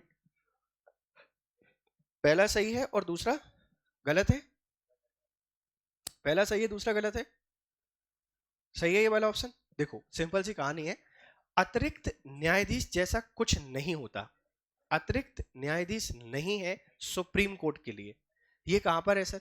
ये हाई कोर्ट के लिए आता है। ये वर्ड कहां है? High court. अब जब बच्चा इसको पढ़ेगा उसको तो यही लगेगा, हमें तो एक ही चीज सिखाई गई है कि अगर दोनों आते हैं तो दोनों ही सही होते हैं। पहले एक ट्रिक चलती थी एमपीपीएससी में, अगर ए एंड बी आ गया तो ए एंड बी लगाना ही लगाना है, आपको पढ़ने से कोई मतलब नहीं है। उनसे पूछा गया कि राम और रावण भाई थे, लक्ष्मण और रावण भाई थे, दोनों सही हैं, वो दोनों ही लगा के आते थे, क्योंकि ये ट्रिक चलती थी पहले। जबकि देखो बेटा, अतिरिक्त जो वर्ड है, एडिशनल वर्ड है, ये सिर्फ हाई कोर्ट के लिए दिया गया है। ठीक है, याद रखिएगा। तो पहला सही है और दूसरा आपके पास कैसा है? गलत है। यहाँ पर फिर एक और क्वेश्चन आपको दिखाई दे रहा होगा, which which year the last election of Indian legislature under the Government of India Act 1919 was held? कब तक हमने आखिरी चुनाव करा है? देखो समझो, यहां पर बात कर रहे हैं हम लोग इंडियन लेजिस्लेचर, ठीक है, इंडियन लेजिस्लेचर, भारत में जो चुनाव कराए गए ये गवर्नमेंट ऑफ इंडिया एक्ट के अंतर्गत कब कराए गए? ये सवाल कभी पढ़ा है आप लोगों ने? इसको समझने की कोशिश करेंगे? समझने की कोशिश करिए ये क्या कहना चाह रहा है आपसे। गवर्नमेंट ऑफ इंडिया एक्ट के 1919 के द्वारा हमने कब आखिरी चुनाव कराए? रीजन समझिए इसके पीछे। भारत में जब हम इलेक्शन की बात करते हैं, इलेक्शन, तो इलेक्शन में दो चीजें आपको देखने को मिलेंगी। एक तो डायरेक्ट इलेक्शन देखने को मिलेगा, एक इनडायरेक्ट।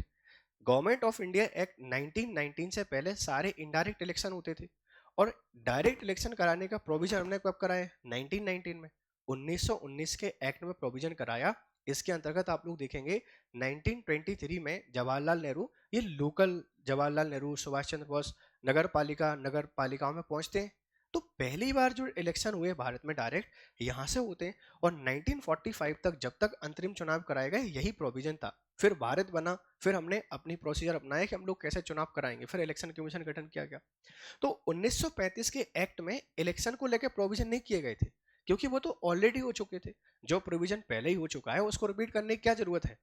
तो इसीलिए हमको याद रखना है कि जो 1919 का गवर्नमेंट ऑफ इंडिया एक्ट है इसी से अंतरिम चुनाव होते हैं। 1945 तक के इलेक्शन इसी से कंडक्ट कराए जाते हैं, याद रखिएगा। ठीक है भाई, चलिए अगला क्वेश्चन है मनोनीत उपसभापति। एक और आपके पास विवादित सवाल, संविधान सभा के प्रथम मनोनीत, देखो यहाँ पर लिखा गया है नॉमिनेटेड डिप्टी चेयरमैन, कौन थे भैया? ये फ्रैंक एंथनी। सब लोगों ने पहली बार यही पढ़ा होगा गलती से, क्योंकि हम लोग दो ही लोगों के पास जाते हैं, हम सिर्फ दो ही व्यक्तियों को पढ़ते हैं। कौन है? एक तो मुखर्जी थे और एक कौन थे? टीटी कृष्णामचारी। ये फ्रैंक एंथनी, ऐसे सवाल हमारी पीएससी को भी मिलते हैं बढ़िया तरीके से। आप किसी भी यूपीएससी बुक को पढ़ लीजिए, बहुत rare of the rare moment हो सकता है कि हम लोग फ्रैंक एंथनी के बारे में बात करते हो। पढ़ा हुआ है कि फ्रैंक एंथनी आपके पास नॉमिनेटेड डिप्टी चेयरमैन थे। जब पहली सॉरी हाँ जब पहली बार इनकी मीटिंग हुई तो किसको हम लोग डिप्टी चेयरमैन बनाए, पर ऑफिशियली डिप्टी चेयरमैन बने गए एक हमारी मुखर्जी, एक टीटी कृष्णामचारी। ठीक है, याद रखिएगा। तो फ्रैंक एंथनी अगर गलती से आ जाए तो भैया इनको देख लीजिएगा, ये टीटी कृष्णामचारी और एससी मुखर्जी, ये कौन है? ये जब राजेंद्र प्रसाद को बनाया गया तो ये उस समय के उपसभापति हैं, ये उस समय के हैं। और फ्रैंक एंथनी कब के हैं? जब हम लोग सच्चिदानंद सिन्हा को बना रहे हैं, किसको बना रहे हैं? सच्चिदानंद सिन्हा को बना रहे हैं, उस समय हमने एक उपसभापति बना लिया जो आपके पास कौन है? Frank Anthony. ये जबलपुर से थे, जबलपुर वाले सब जानते हो फिर इनको भाई। मैंने नहीं पता ये। हाँ ठीक है, कहीं भी हो कोई इशू नहीं है। ठीक है, तो देखो सवाल का नेचर समझ रहे हैं। देखो भारतीय संविधान की 7वीं अनुसूची की किस प्रविष्टि का संबंध राज्य के विधानमंडल के निर्वाचन से? Which list and entry of 7th schedule of Indian Constitution is related to election of state legislature? अब ये सवाल हमको परेशान करते हैं कि सर कहां पर इसका प्रोविजन दिया गया है? सूची फर्स्ट, लिस्ट फर्स्ट और एंट्री 72, सूची सेकंड और एंट्री 27, सूची सेकंड और एंट्री 37 एंड सूची थर्ड और एंट्री थर्ड। अब यहां बच्चे परेशान हो सकते हैं क्योंकि जर्नल किताबें जब हम लोग पढ़ते हैं ये नहीं मिलेंगे। ये कहां मिलेंगे? जब आप लोग स्टेट लेजिस्लेचर की वेबसाइट को ओपन करेंगे और वहां जाके जब आप लोग इलेक्शन को देखेंगे तब ये मिलेगा। इन सवालों को लेकर परेशान नहीं होना है। देखो 21 में एक क्वेश्चन ऐसा आया था जो आपको परेशान कर सकता है, ये 20 का क्वेश्चन है। इसमें मतलब एक चीज क्लियर है कि हर सब्जेक्ट में एक क्वेश्चन ऐसा आएगा जो आउट ऑफ द बॉक्स रहेगा। इसके लिए परेशान होने की जरूरत नहीं है। नहीं आप पूरा सर घर को माथे फुटा के घूम रहे हैं। इसमें लिखा हुआ है ए और सी, इन्होंने दोनों को माना हुआ है, पहला वाला और आपके पास कौन सा? सेकंड सूची। देखो सूची फर्स्ट और सूची सेकंड दोनों में प्रोविजन है स्टेट लेजिस्लेचर के इलेक्शन को लेकर। एक जगह इन्होंने बोला हुआ है कि हम लोग असेंबली के इलेक्शन कैसे कराएंगे और एक जगह लिखा हुआ है कि हमारा जो स्टेट लेजिस्लेटिव काउंसिल है उसका इलेक्शन कैसे कराएंगे। तो इसीलिए दोनों को एक्सेप्ट करना चाहिए। मतलब ऑप्शन ऐसा आना चाहिए था कि ए और सी दोनों सही हैं, जबकि कमीशन ने पहले ए को सही माना फिर सी को भी सही मान लिया। तो कमीशन गलतियां कर देता है, कोई दिक्कत नहीं है। निम्नलिखित में से कौन सी अभिव्यक्ति भारत के संविधान के अनुच्छेद 108 के अंतर्गत दोनों सदनों की संयुक्त बैठक आहूत करने की सूचना के संबंध में उचित है? ये क्वेश्चन रिपीटेड है, ये 21 में भी आया है, ये आपके पास 20 में भी आया है, दोनों जगह आपके पास रिपीटेड क्वेश्चन है कि 108 के अंतर्गत जो हम लोग ज्वाइंट सिटिंग बुलाते हैं, ज्वाइंट सेशन हम लोग पढ़ेंगे, 108 में संविधान का एक संयुक्त अधिवेशन दिया गया है। ये संयुक्त अधिवेशन क्या है? ठीक है, राष्ट्रपति का आशय है, राष्ट्रपति का निर्देश है, राष्ट्रपति का विवेक है, राष्ट्रपति की सहमति है। अब देखो, दो चीजें आपको परेशान कर सकती हैं। यहां पर राष्ट्रपति का निर्देश डायरेक्शन नहीं आएगा और विजडम नहीं आएगा। बी और सी तो बिल्कुल भी नहीं आएगा, क्योंकि ये ना तो डायरेक्शन होते ना ही ये कोई विजडम होते। हमें परेशान कर सकता है ए, इंटेंशन ऑफ प्रेसिडेंट और राष्ट्रपति की सहमति। देखो, राष्ट्रपति की जो सहमति वर्ड है, ये सहमति वर्ड सिर्फ 2-3 जगह प्रयोग किया गया है कि राष्ट्रपति की पूर्व पेरियर परमिशन ऑफ प्रेसिडेंट। एक तो हम लोग मनी बिल की बात करते हैं, जब भी मनी बिल आएगा हमेशा राष्ट्रपति की पूर्व सहमति से आएगा। एक हम लोग बात करते हैं किसके बारे में, संविधान संशोधन बिल, ये हमेशा राष्ट्रपति की पूर्व परमिशन से आएगा। ठीक है, पेरियर परमिशन ऑफ प्रेसिडेंट रहेगा। तो सहमति शब्द बहुत समझ के यूज करना है। जितनी सारी चीजें भी होती हैं संसद में, वो सारी की सारी राष्ट्रपति का आशय होता है, इंटेंशन ऑफ प्रेसिडेंट। आशय का मतलब क्या है कि हम ऐसा करना चाहते हैं, हमारी ऐसी इच्छा है। तो हमेशा याद रखना कि ये क्वेश्चन जब भी आएगा कभी भी, तो सहमति कहां कहां पर यूज की जाती है मैं आपको लिखा दूंगा कि ये 5-6 ऐसे बिल हैं जहां पर राष्ट्रपति की सहमति आती है, जैसे आप लोग कंसेंट ऑफ प्रेसिडेंट कहते हैं। Consent of president, consent of president का मतलब ये है कि राष्ट्रपति उसको रोक सकता है या नहीं। अब समझिए, ज्वाइंट सिटिंग है, ज्वाइंट सिटिंग के कुछ प्रोविजन है, कुछ सिंपल से प्रोविजन है कि इतने समय तक बिल को होल्ड कर लिया, उतने समय तक होल्ड कर लिया तो बुलाना ही पड़ेगा। तो ये आपके पास बेटा क्या आएगा, राष्ट्रपति का आशय आएगा, इंटेंशन ऑफ प्रेसिडेंट आएगा। ये क्वेश्चन रिपीट हुआ है, क्या पता अगली बार फिर रिपीट कर दें। तो अगर आप इन क्वेश्चनों को देख रहे होंगे तो थोड़ी चीजें समझ पा रहे होंगे। देखो कितना बेसिक सा सवाल आ गया कि 1956 के राज्य पुनर्गठन अधिनियम द्वारा कितने राज्य और संघीय क्षेत्रों की स्थापना की गई थी। कोई गलत करेगा इसको? ऐसा कोई है जो गलत कर सकता हो? है किसी में हिम्मत?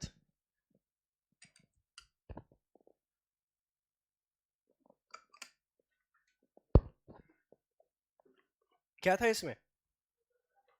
14 राज्य थे और यूटी 6। कौन कौन से? शिमला, उत्तराखंड, हिमाचल प्रदेश। बेटा करेक्ट आंसर क्या है? करेक्ट आंसर इज ए कि 14 स्टेट और 6 आपके पास यूटी थे। चलिए, भारत के संविधान का अनुच्छेद 24 जोखिमपूर्ण कार्यों से संबंधित कारखानों में बालकों के नियोजन को निषेध करता है। ऐसा निषेध है, आप समझिए।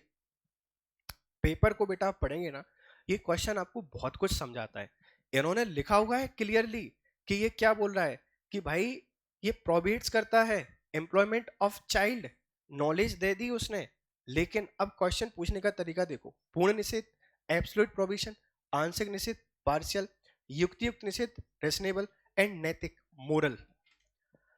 अब जब हम पेपर को देखेंगे ना, हमारी बुद्धि काम करना बंद कर देगी, क्योंकि निषेध तो सारे के सारे हैं। बेटा ये पूर्ण निषेध है, ये एब्सोल्यूट की बात करता है कि किसी भी तरीके से नहीं। हम लोग डेली इतने सारे अपराध करते हैं, आपको पता नहीं है। हम हर कहीं किसी ना किसी बच्चे को काम करते हुए देख लेते हैं। हमारे पास दो चीजें होती हैं, एक होता है लॉ, एक होता है मोरल। एक होता है एथिकल आ जाता है, एक आपके पास लीगल आ जाता है। हम किसको प्रायोरिटी दें? अगर मान लीजिए आप लोग जब एथिक्स को पढ़ रहे हैं या आप लोग इंटरव्यू देने जा रहे हैं, तो एक चीज याद रखना, जब भी आपके पास लॉ की बात आएगी, जब भी आपके पास कानून की बात आएगी, आपके पास दो डिलेमा है। एक आपके पास कॉन्स्टिट्यूशनल डिलेमा है, एक आपके पास एथिकल डिलेमा है। किसको प्रायोरिटी दोगे? हमेशा लॉ को सर्वोच्च रखना है। लेकिन जब हम लोग बच्चों को काम करते हुए देखते हैं तो हम लोग किसको प्रायोरिटी दे देते हैं? मोरल को देते हैं, नहीं देते हैं? अभी हम कुछ है नहीं, अभी हमारे पास पावर नहीं है। लेकिन जब आपके पास पावर आ जाएगी, जब आप सरकार का हिस्सा हो जाएंगे, आपको हमेशा लॉ को प्रायोरिटी देना है। लॉ सुपर है, सुपरमेसी ऑफ लॉ हमेशा याद रखना है। तब आप बच्चों को कहीं स्कूल भेज सकते हैं, उनको कहीं रख सकते हैं, इस बात का ख्याल रखना। ठीक है, तो ये पूर्ण निषेध होगा, एब्सोल्यूट आपके पास प्रोविजन होगा। ठीक है, बढ़िया सवाल है, इस पर कई बार डिस्कशन हुआ है। प्रीवी पर्स, इंदिरा गांधी 1971, कौन सा संविधान संशोधन? 25th या 24? 25th of constitution amendment 1971। क्या है? प्रीवी पर्स, सारे राजा रजवाड़े सब खत्म कर दिए। ठीक है, और भारत के संविधान का अनुच्छेद 3 से 68 के संबंध में कौन सा कथन सही है? ठीक है, सही है। भाई आप अगर इस पेपर को देखेंगे, मतलब इन क्वेश्चनों को देखेंगे, तो इतनी सारी चीजें आपको देखने को मिल जाएंगी इनमें। ठीक है, आ गया कि पेपर का पैटर्न कैसा आ रहा है। अगर हम क्लोज कर दूं क्वेश्चंस को, क्योंकि मुझे लग रहा है कि अब शायद कुछ बोरिंग बोरिंग सा हो रहा है। समझिए, इनका डिस्कस करने का सिर्फ एक ही तरीका है, हम इस बात को समझ सकें कि जो क्वेश्चंस हैं ये क्वेश्चंस का पैटर्न क्या है। अगर अभी आप लोग देख रहे होंगे, हमने 2020 के पेपर के कुछ क्वेश्चन डिस्कस किए और 2021 के क्वेश्चन पेपर को यहाँ पर डिस्कस किया। एक लाइन जो सबसे सिंपल है वो ये है कि इन्होंने अभी तक जो सिलेबस दिया है, इस सिलेबस से बाहर दोनों बार सिर्फ एक आधी क्वेश्चन है, वो बाहर नहीं है। जो भी पूछे वो अंडर दी सिलेबस ही है, पर ऐसे क्वेश्चन है जिनका जनरल नॉलेज से कोई संबंध नहीं है। तो एक बात हम लोग माइंड में लेके बहुत अच्छे से चल सकते हैं कि हमें सिर्फ सिलेबस को फॉलो करना है। हमने अगर एक बार सिलेबस को फॉलो कर लिया तो हमारा काम यहाँ पर बहुत आसान हो जाएगा। ठीक है, बस दो चार सवाल और देख लीजिए। ठीक है, जैसे कौन सा संवैधानिक संशोधन मौलिक अधिकारों की सूची से संपत्ति, लगभग सबको पता रहता है, 19 में आया है। देखो 19 में क्वेश्चन कैसे आते थे, 19 में क्वेश्चन ऐसे आते थे, 19 तक किसी भी नॉलेज का कोई यूज नहीं है, डायरेक्ट फैक्चुअल क्वेश्चन पूछ रहे हैं। आप देखो क्या लिखा गया है कि भारतीय संविधान के किस अनुच्छेद के तहत राज्यपाल को विधानमंडल के विश्रांति काल में अध्यादेश प्रख्यापित करने की शक्ति प्राप्त है। इसके साथ दिक्कत क्या है कि इंग्लिश का हिंदी ट्रांसलेशन किया गया है, इसीलिए इतनी कठिन भाषा है। सिंपल सा मतलब ये पूछ रहा है कि भाई हम ऑर्डिनेंस पावर की बात कर रहे हैं कि कब ये ऑर्डिनेंस पावर को जारी कर सकता है कौन, आपके पास राज्यपाल। कहां पर दिया गया है ऑर्डिनेंस पावर राज्यपाल का? 213 में है। प्रेसिडेंट का कहां है? 123, 123 और 213, एक जगह राष्ट्रपति, एक जगह आपके पास कौन, राज्यपाल। ठीक है, 18 का क्वेश्चन आपसे पूछ रहे हैं कि फंडामेंटल राइट को कब हटाया गया। आप सबको याद होगा 44वां संविधान संशोधन, कौन सा article? Article 31, right to property. Right to property था, संपत्ति के अधिकार। इसको 44वें संविधान संशोधन के द्वारा 300A में रख दिया। अब ये क्या हो गया है, ये लीगल हो गया है, ये संवैधानिक हो गया है। पहले कैसा था, कॉन्स्टिट्यूशनल। बड़ी दिक्कत थी। देखो संवैधानिक अधिकारों की रक्षा करता है कौन, सुप्रीम कोर्ट। आप डिमांड कर सकते हैं कि भाई हमारे राइट का अबॉलिशन किया जा रहा है, हमें दो। जैसे आपको कोई बोलने से रोक लेता है तो आप सुप्रीम कोर्ट के पास जा सकते हैं, कोई दिक्कत नहीं है। लेकिन संपत्ति को जब हमने कानूनी मौलिक अधिकार बना दिया तो बड़ी दिक्कतें हुई। सरकार को सड़क बनानी है, सरकार को ब्रिज बनाने हैं, सरकार को कैनाल्स बनाने हैं, सरकार को डैम बनाने हैं। इसमें क्या करेंगे, लैंड को एक्वायर्ड करेंगे, लैंड एक्विजिशन करना पड़ेगा। लैंड किसका है, पर्सन्स का है, सबने कब्जा किया हुआ है, सबकी संपत्ति है, छीन ही नहीं सकते थे, दिक्कत आती थी। इसके लिए हमने फिर पहला संविधान संशोधन लेकर आए 1951 में, जिसमें 9th शेड्यूल ऐड की। और अगर कोई भी कानून उसमें ऐड कर देंगे तो फिर सुप्रीम कोर्ट उस पर व्याख्या नहीं कर पाएगा। वो भी दिक्कत कर रहा था कि कोई भी काम करने से पहले कानून बनाओ, उसको पहले शेड्यूल में डालो, उसका विरोध देखो। इसीलिए मोरारजी देसाई ने 44वां संविधान संशोधन लेकर आए और जो राइट टू प्रॉपर्टी था इसको हटा के क्या कर दिया, संवैधानिक अधिकार। मौलिक अधिकारों को हनन नहीं किया जा सकता, लेकिन संवैधानिक अधिकारों का एक लीगल प्रोसीजर के तहत सरकार वॉयलेशन कर सकती है, हटा सकती है, छीन सकती है, लेकिन तरीका लीगल होना चाहिए, ध्यान रखिएगा। तो 44वां संविधान संशोधन, यहाँ पर एक लिखा हुआ है 42वां, इसको तो आप सब लोग जानते हैं, इंदिरा गांधी का काल। ठीक है, 42वां संविधान संशोधन, मिनी कॉन्स्टिट्यूशन, और सबसे बड़ा संविधान संशोधन आपके पास यही है। 42वें संविधान संशोधन द्वारा इन्होंने सब कुछ कर दिया, सब कुछ जो नहीं करना चाहिए था वो सारी चीजें इन लोगों ने कर दी। ठीक है, देखो फिर क्वेश्चन आ गया, पंचायती राज संस्थाओं को संवैधानिक मान्यता प्रदान करने की अनुशंसा करने वाली समिति का नाम क्या है? अशोक मेहता, के संथानम, एल.एम. सिंघवी, जी.वी. के राव। तो एल.एम. सिंघवी। ऐसे क्वेश्चन आते थे 1819 में। स्वतंत्र भारत में प्रथम बार संसदीय सचिव का पद का सृजन किया गया। अब जो आपके सेक्रेटरी हैं, पहली बार सरकारी 1951 में बनाई है, तो सेक्रेटरी कब आएंगे, 1951 में आएंगे ना। अगर हमने आजाद भारत की सरकार 1951 में आ रहे हैं तो सचिव कब आएगा, इसी समय आपको देखने को मिल जाएगा। ठीक है, चलिए फिर ऐसे क्वेश्चन पूछे जाते थे। ठीक है, अनुच्छेद आर्टिकल 21 के अंतर में जो शिक्षा का अधिकार है ये किस वर्डेट का हिस्सा आया था? एक व्यक्ति थे उन्नी कृष्णन, आंध्र प्रदेश के, ये लड़ाई लड़ रहे थे कि जो शिक्षा है इसको आर्टिकल 21 के अंतर्गत आप लेके आ जाओ। फिर ये राज्यों से रिलेटेड आपसे पूछ लिया कि 371A, B, C, D, E, इसमें कुछ आर्टिकल है जो आपको पढ़ने, देख लीजिएगा। लोकसभा का आरक्षण याद है, कितनी सीटें आरक्षित हैं? लोकसभा में अनुसूचित जाति के लिए आरक्षित स्थानों की संख्या कितनी है? एससी के लिए लोकसभा बताइए।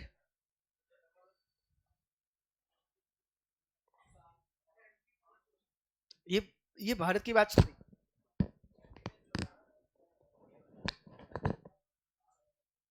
बताएं जल्दी।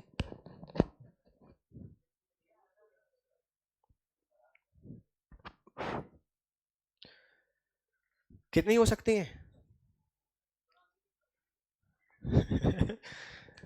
उसमें आंसर भी मेंशन है।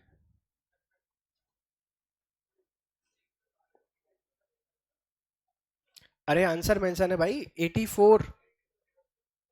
चलो, तो देखो क्वेश्चन का लेवल आप लोग समझ पा रहे होंगे, बड़े सरल सरल से सवाल यहाँ पे आते हैं।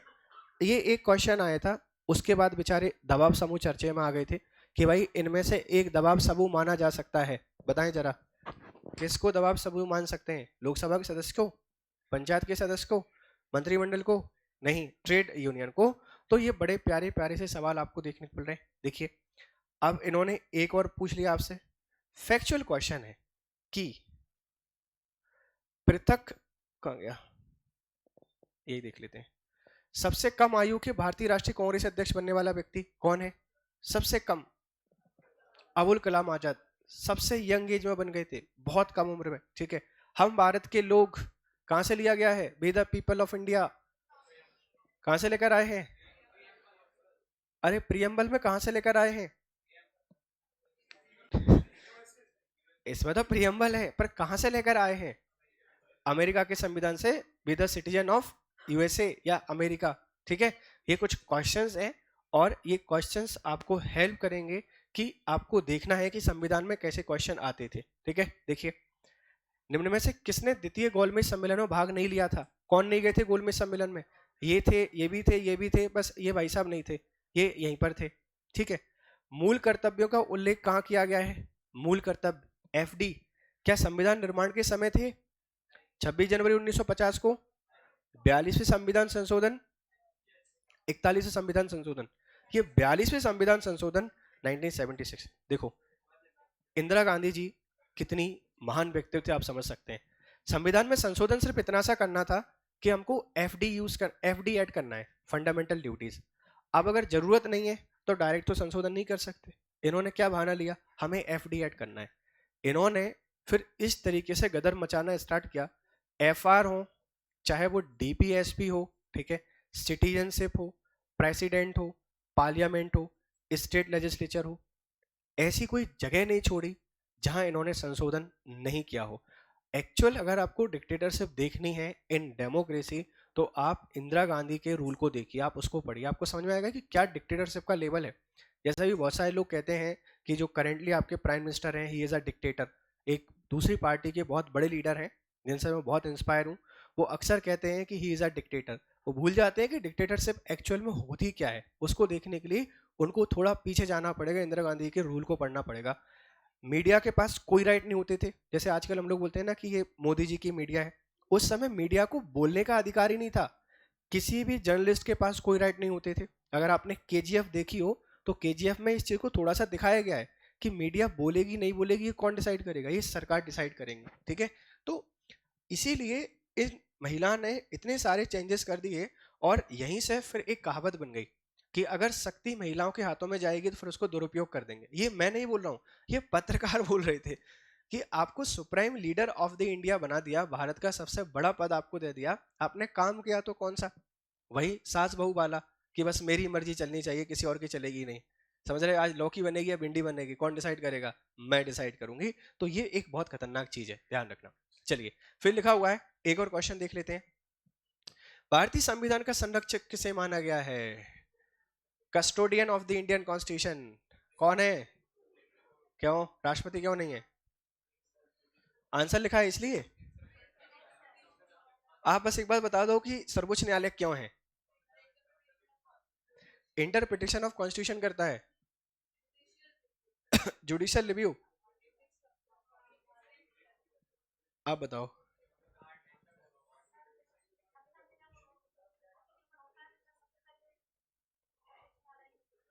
जैसे कि मान लो मैंने संविधान के,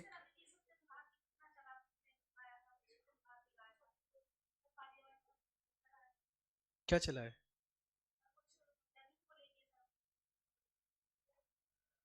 पहले तो आप पानी पी लो और थोड़े शांत होके अब बताओ। हाँ, और कौन बोल रहा है भाई सुप्रीम कोर्ट संरक्षक है? उजमा? हाँ प्रिंसिपल। कैसे? नहीं है, आई एक्सेप्ट, बट क्यों और कैसे?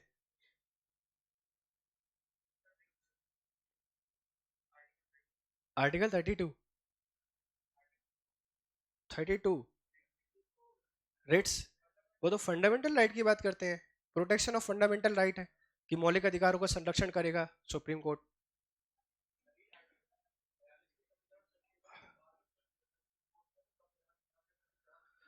ठीक है, वो तो बेसिक स्ट्रक्चर अपन ने मान लिया, आधारभूत ढांचा, मतलब वो एक ऐसी चीज जिसमें आप लोग संशोधन नहीं कर सकते। इस चीज को आप लोग कैसे प्रूफ करोगे कि भारतीय संविधान का संरक्षण सुप्रीम कोर्ट को माना जाता है?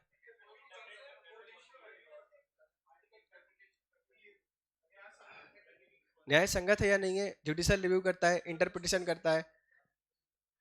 शिवानी कहाँ है? आप बताइए आंसर। इसलिए गुस्से में बैठे हो? जुडिशियल रिव्यू इधर से कोई और बताएगा? देखिए, सुप्रीम कोर्ट क्यों संविधान का संरक्षक माना जाता है, इसकी सिर्फ एक छोटी सी वजह है कि हमारे संविधान निर्माताओं ने ऐसा लिखा है, और कोई चीज नहीं है। संविधान सभा ने ये चीज बहुत क्लियरली मेंशन की है कि संविधान का संरक्षक सिर्फ सुप्रीम कोर्ट होगा। ये बात बोली है, इसीलिए हम इसको संरक्षक मानते हैं। समझ गए कि सुप्रीम, हमने संविधान बना दिया, ये संविधान बना के दे दिया। अब संविधान किसने बनाया? संसद ने, सॉरी संविधान सभा ने। संविधान सभा ने किसका स्थान ले लिया? संसद ने ले लिया। मतलब आगे इसके स्वरूप को कौन सुधार सकता है? संसद सुधार सकती है, संसद खराब भी कर सकती है। तो जब संविधान सभा बनाई गई थी तब उनके नेशनल इंटरेस्ट थे, लेकिन जब हम पार्लियामेंट की बात करते हैं तो लोगों के पर्सनल इंटरेस्ट होते हैं, वो अपने हिसाब से इसको मोल्ड कर सकते हैं, तो कौन रोकेगा? ये चीज उन्होंने क्लियरली मेंशन की है कि जब भी कभी लगेगा कि हमारे संविधान के साथ गलत हो रहा है तो सुप्रीम कोर्ट बैठा हुआ है, और वही इसका क्या कहलाएगा? कस्टोडियन कहलाएगा। इसका प्रूफ कहां मिलता है? इसका प्रूफ मिलता है जुडिशियल रिव्यू में।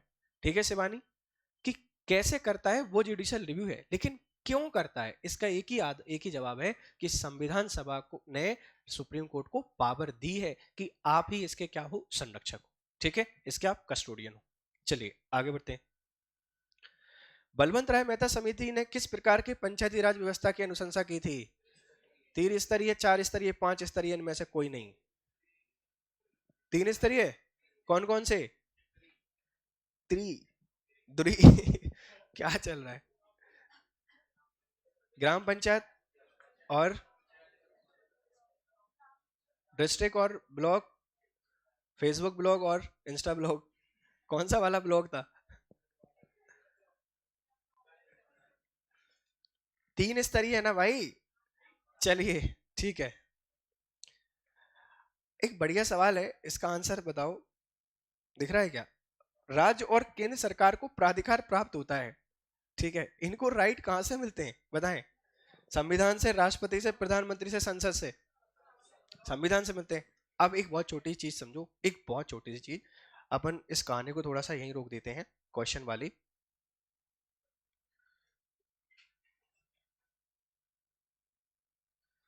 चालू भी हो गया? नहीं हो गया, ठीक है। देखो भाई, अगर आप पेपर का एनालिसिस करते हैं, इन पीवाईक्यू को आप देख रहे हैं, तो हमें दो तीन चीजें यहां से समझ में आई हैं। अगर आप 2020, 2020 और 2021 के क्वेश्चनों को देखेंगे, हमने यहाँ पर प्लीज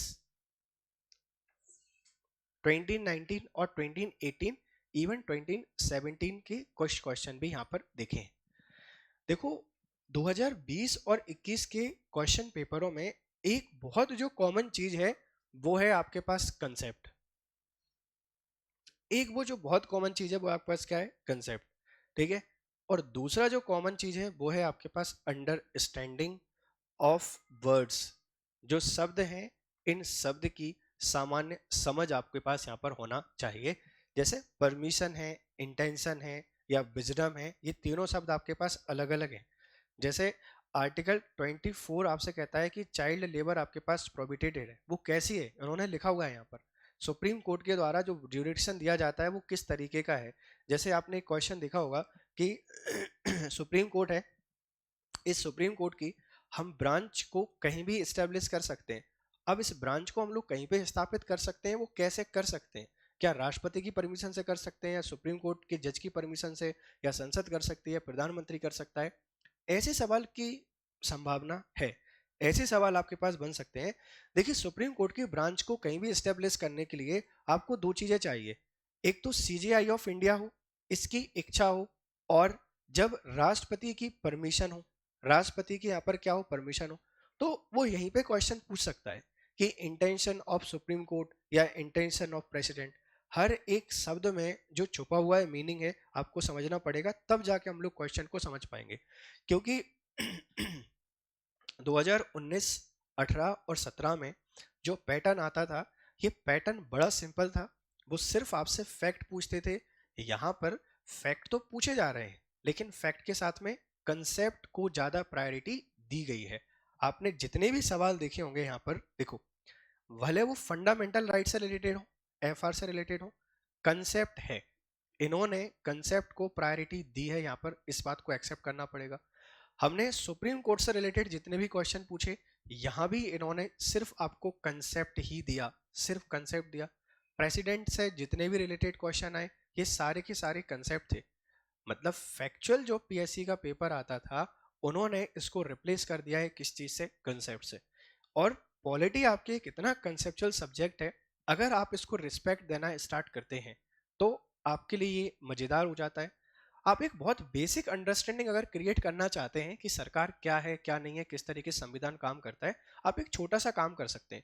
2-3 दिन का समय निकालिए।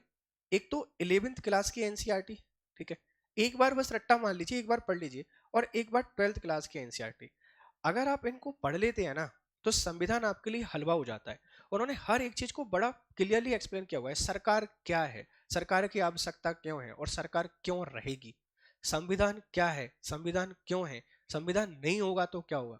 ये जो कॉमन से सवाल होते हैं, जो कंसेप्ट होते हैं, ये उन्होंने बड़े क्लियर तरीके से दिए। जब आपके पास समय रहेगा, आप इनको पढ़ सकते हैं। एक बार पीडीएफ आपको मिल जाते हैं, एनसीईआरटी का ऐप है, वहां पे पीडीएफ मिल जाएगा। कोशिश कीजिए अगर फिजिकल बुक आपको मिल जाए, अगर बुक अवेलेबल हो तो ज्यादा बेहतर यहाँ पर रहेगा, है ना। तब आप लोग बहुत बेहतर तरीके से इनको समझ सकते हैं। ये 2-3 चीज देख लीजिए, और हमको फोकस किस पे करना है, हमको फोकस करना है कंसेप्ट पे। ठीक है, कहानी क्लियर है। देखो,